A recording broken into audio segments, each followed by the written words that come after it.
So here you are, at the end of 5 truths that were never designed to make you feel comfortable.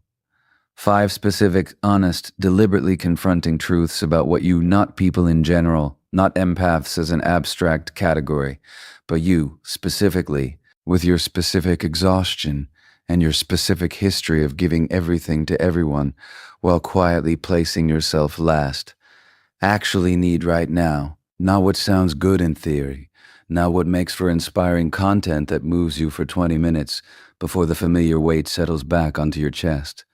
What will genuinely, practically permanently change the trajectory of your exhaustion if you implement it with the same consistency, the same dedication, the same unconditional showing up that you have always applied to everyone else's well-being without a second thought. And something happened as you received this. Something shifted. Some part of you, the part that has been running on fumes for longer than you are comfortable calculating, the part that has been performing okay while quietly drowning, the part that keeps going because stopping has always felt more dangerous than continuing, exhaled. Not completely, not the full, deep, long overdue exhale that genuine restoration eventually produces, but enough to feel for just a moment the difference between the weight you have been carrying and the weight you were actually designed to carry. That difference is enormous. And that exhale, small as it was, is real. Honor it.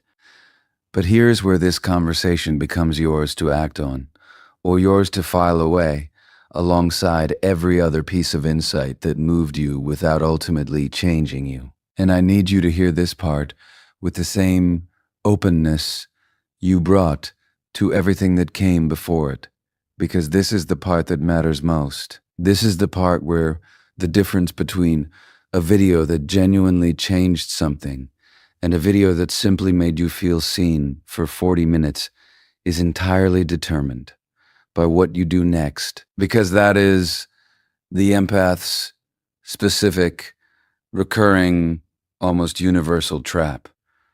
You understand deeply, more deeply than most people are capable of understanding. You feel everything, including the truth of what you just received, with complete, genuine, unperformed authenticity. The recognition was real. The resonance was real. The specific internal shift that occurred as each truth landed was absolutely real. And then you returned to your life and change almost nothing.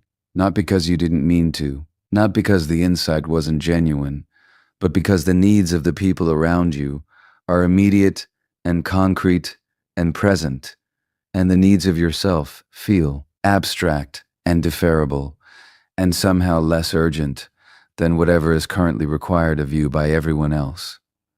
Because there will always be a better time to start taking care of yourself, a quieter season, a moment when the demands reduce enough that choosing yourself doesn't feel like abandoning someone else.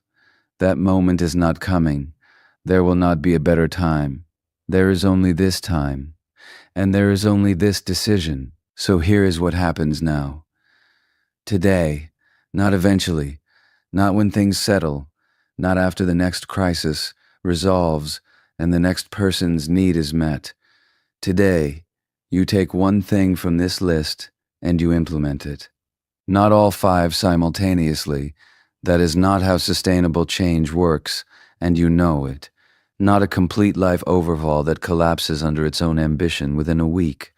One thing, the one that landed with the most force, the one your body responded to before your mind had time to construct a reasonable sounding objection. The one you felt rather than thought, the one that, if you are honest, you have known for a long time was necessary and have been finding increasingly sophisticated reasons to defer. That one. Maybe it is the morning. Maybe as you listen to the second tip, something tightened in your chest with a specific recognition of someone hearing a truth that has been trying to reach them through the noise for a long time. If so, tonight, before you sleep, make one decision. Tomorrow morning your phone does not come with you into the first hour of your day. It stays in another room. The morning belongs to you, not to your inbox. not to the emotional content of everyone in your network, not to the news cycle or the social feed or the messages carrying other people's needs before you have had 60 consecutive minutes to locate your own tomorrow morning. Just once, just to see what it actually feels like. The first hour is yours entirely. Or maybe it is the emotions. Maybe the third tip struck something deep, the recognition that a significant portion of what you are currently carrying does not belong to you and does not have to be kept. If so, tonight before the day ends, sit for 5 minutes. Feel what is present in your body. Ask honestly what you are feeling. And then ask the question that changes everything. Is this mine? For anything where the honest answer is no, let it go. Not dramatically, not with effort, simply with the quiet self-respecting recognition that what was never yours does not require your permanent residency. Or maybe it is the relationship. Maybe the fifth tip reached the part of you that has known for a long time that you are the holder in every dynamic, and that nobody is holding you. If so, identify the one person in your life who has demonstrated, through consistent behavior, other than words, that they are actually capable of genuine reciprocity, and reach out, not to help them, not to check on them, to let them know that you are not okay. Simply that, the full unmanaged, unprocessed truth of how you actually are. And then, the hardest part, stay in the discomfort of receiving whatever they offer in response. One thing, concrete, beginning today. Because here is the final truth, the one that needs to land somewhere deep enough to stay. The world does not receive your best from a depleted version of you. The people you love, the ones who genuinely matter, the ones whose lives are genuinely better, because you are in them, do not receive your full presence when your presence is fragmented across 15 people's unprocessed emotional states that you absorbed and never released. The relationships that mean the most to you are not served by your exhaustion. They are diminished by it, and the gift you carry, the specific, rare, extraordinary gift of your empathic depth, the quality of love and presence and genuine human connection that you are capable of offering at a level most people will spend their entire lives never experiencing, does not reach its full expression from a place of chronic depletion.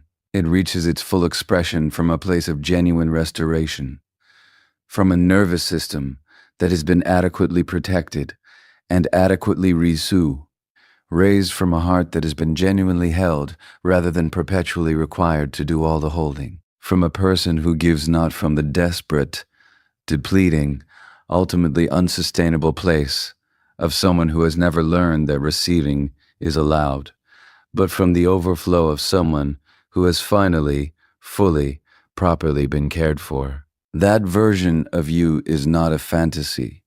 It is not an idealized future self that exists only in the imagination of someone too exhausted to see clearly. It is the direct, predictable, entirely achievable result of what happens when you stop treating your own needs as the last item on a list that never gets finished. When you stopped deferring your restoration to a better time that never arrives. When you make firmly, finally, without the apology, your nervous system will automatically try to generate the decision that you are included in the category of people who deserve to be cared for. You are the most important person on your own list. You have known that for a long time. You have heard versions of it before. You have nodded at it in other conversations and felt its truth briefly, and then returned to your life and placed yourself last again. Because that is the groove worn deepest, the pattern most automatic, the default most difficult to interrupt. But you are here, right now, at the end of a conversation that reached something real in you, and that means something. That means the part of you that knows change is necessary, that is always known, is still present, still listening, still capable of making a different choice than the one that produced the exhaustion you walked in here carrying. So make it, not tomorrow, not after the next obligation is met and the next person is taken care of and the next season of your life finally quiets down enough that choosing yourself doesn't feel like a luxury you haven't earned. Now, today, with this breath, with this decision, one thing from this list, implemented today, honored tomorrow, practiced until it becomes the new default. That is how it starts. Not with a dramatic transformation, with one self-respecting decision made by someone who has finally, after everything, decided that their own well-being is worth exactly the same fierce, unconditional, non-negotiable dedication they have always given to everyone else's. You are the most important person on your own list. Now finally, act like it. So here you are, 5 truths. 5 honest, uncomfortable, long overdue truths about what you actually need, delivered not to inspire you for 20 minutes, but to permanently interrupt the pattern that has been quietly destroying you. Something shifted as you listened. Something in you, the part running on fumes, the part performing okay while drowning, exhaled. Just enough to feel the difference between the weight you have been carrying and the weight you were actually built to carry. Honor that exhale, but do not stop there. Because here is the trap that catches every empath. You understand deeply. You feel everything authentically. The recognition was real. And then you return to your life and change absolutely nothing because other people's needs feel urgent and yours feel deferrable. Because there is always a better time to start taking care of yourself. There is no better time. There is only now. This moment. This decision. So here is what happens today. Not eventually. Not after the next crisis resolves. Today, pick one thing from this list. The one that landed hardest. The one your body knew before your mind constructed an excuse. Protect your morning tomorrow. Leave your phone in another room for the first hour. Or sit tonight and ask honestly, what am I feeling? And is this actually mine? Or reach out to one person and let them see your real, unmanaged, exhausted truth. One thing, concrete, today. Because the world does not receive your best from a depleted version of you. Your gift, your rare, extraordinary empathic depth reaches its full power only from a place of genuine restoration, not from exhaustion, not from running on empty and calling it strength. You are the most important person on your own list. You have always known the T. Now, finally, act like it.